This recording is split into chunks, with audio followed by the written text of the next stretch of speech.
కింద పడ్డావా? లేవడానికి ప్రయత్నించు. ఇక్కడ నువ్వు కింద పడ్డావు అని సంతోషించేవారే ఉన్నారు తప్ప నిన్ను ఆదుకునేవారెవ్వరూ లేరు. పడ్డావా? లేవాలి, నిలబడాలి, నిరూపించుకోవాలి. సొంత వాళ్ళు, చుట్టుపక్కల జనాలు ఎంత అవమానిస్తున్నా మౌనంగా ఉండు. మీ మౌనమే ఏదో ఒకరోజు తిరిగి సమాధానం ఖచ్చితంగా చెప్తుంది మిత్రమా. ప్రయత్నం ఎప్పటికీ వృధా కాదు. ఓటమి ఎప్పటికీ శాశ్వతంగా ఉండదు. కొన్నిసార్లు చిన్న ప్రయత్నం కూడా నువ్వు కోరుకున్న గమ్యానికి నిన్ను చేరుస్తుంది మిత్రమా. బాధని బలంగా మార్చుకోవడం నేర్చుకో. భయం కూడా నీకు బానిసవుతుంది మిత్రమా. ముఖంపై చేదుగా మాట్లాడేవారు ఎప్పుడూ మోసం చెయ్యరు. భయపడవలసింది తీయగా మాట్లాడేవారితోనే. మనసులో అసూయ పెంచుకుంటారు. సమయం వచ్చినప్పుడు మారిపోతారు.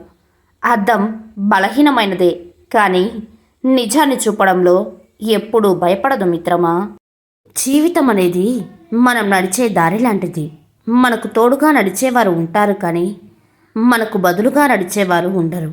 మనమే నడవాలి, ఎంత కష్టమైనా మిత్రమా. ఒక రాయి కుక్కపై విసిరితే అది పారిపోతుంది. అదే రాయి తేనె తెట్టుపై విసిరితే మనం పారిపోవాలి. కుక్క కన్నా తేనెటీగలు చిన్నవైనా వాటి ఐకమత్యం బలం చాలా పెద్దది. ఐక్యమత్యమే మహాబలం మిత్రమా. దూరమైనప్పుడు వచ్చే బాధ కన్నా గుర్తుకు వచ్చినప్పుడు వచ్చే బాధ ఎక్కువ. జీవితంలో మీరు ఎవరినైనా హద్దులు మించి ప్రేమిస్తే ఆ ప్రేమ మిమ్మల్ని జీవితాంతం ఏడిపిస్తూనే ఉంటుంది మిత్రమా. సముద్రాన్ని వదిలేసి ఎక్కడికో వెళ్ళిపోదామని కెరటాలు అహర్నిశలు ఆరాటపడుతుంటాయి. కానీ సముద్రం తన గర్భంలోకి లాగేసుకుంటుంది. మనిషి కూడా అన్నీ వదిలేసి పారిపోదామనుకుంటారు. కానీ బంధాలు, బాధ్యతలు మనిషిని వెళ్ళనీయకుండా కట్టి పడేస్తుంటాయి మిత్రమా. ఏం జరిగినా దానికి ఒక కారణం ఉంటుంది. అలా ఎందుకు జరిగిందో ఇప్పుడు తెలియకపోవచ్చు కానీ సమయం వచ్చినప్పుడు తప్పకుండా తెలుస్తుంది. అన్నిటికీ కాలమే సమాధానం చెబుతుంది. కొంచెం ఓపిక పట్టాలి మిత్రమా.